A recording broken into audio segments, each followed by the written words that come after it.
Alright, I wanted to do a demo on the Blender. Here's a good use case scenario.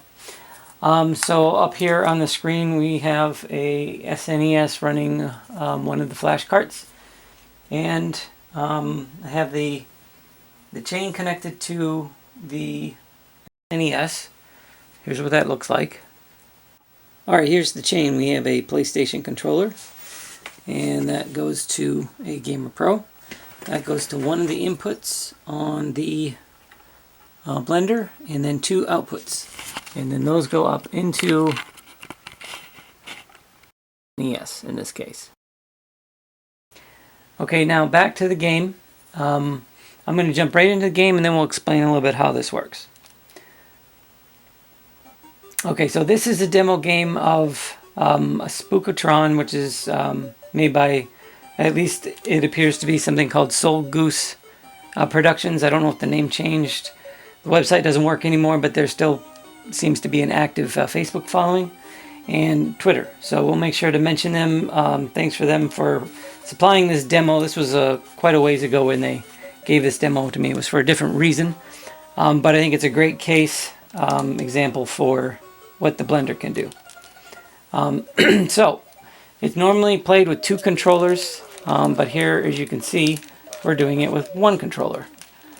Now I know that there's a lot of talk about this game and using things like Virtual Boy and things like that, and this is not to be considered a prescribed solution by any means because of the price point, but this is more of I guess you would call it a benefit if you own Bliss-Box products. Because of the ecosystem, this is really, really affordable. This is only like a $20 adapter, and you get this ability.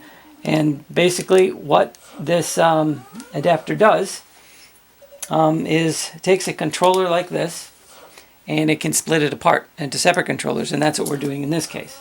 You could also combine two controllers into one. That's another way to do it. Okay, here's a screenshot of the interface. It might be a little funky because we're recording a screen with a refresh rate, but this is going to be the UI that's used to program the device. This is a mirror image of the board itself. If you were to look at the board, on the top left corner, as the label says, you'll see that there is an input 1. Below that's the input 2, and then the outputs are on the right, and the USB's on the bottom right. And what we're looking at here is a drop down where you can pick pre-programmed settings. So if we load that Spookotron, when you look at it, you can see how it's basically blocked everything off except for the buttons and the POV.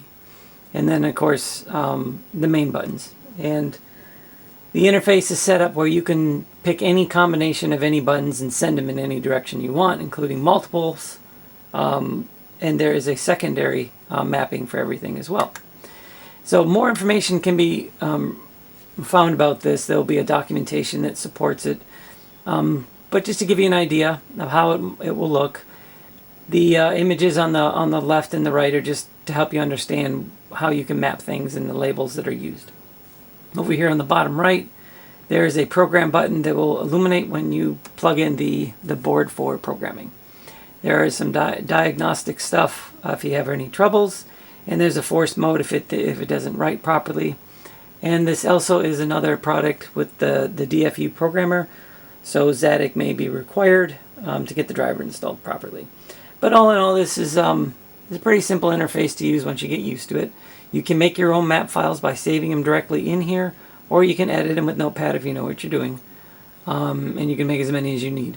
A few will come with the software when you download it. You get the firmware, you get this environment tool, and you also get some presets. Of course, there is the default. Basically what the default is it maps everything in the normal way to both controllers at the same time. And then if you go to the secondary mapping, it allows a second map.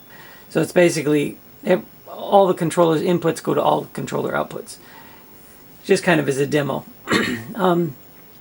So what we'll probably do is probably find a place to house the map files so that people can contribute to that.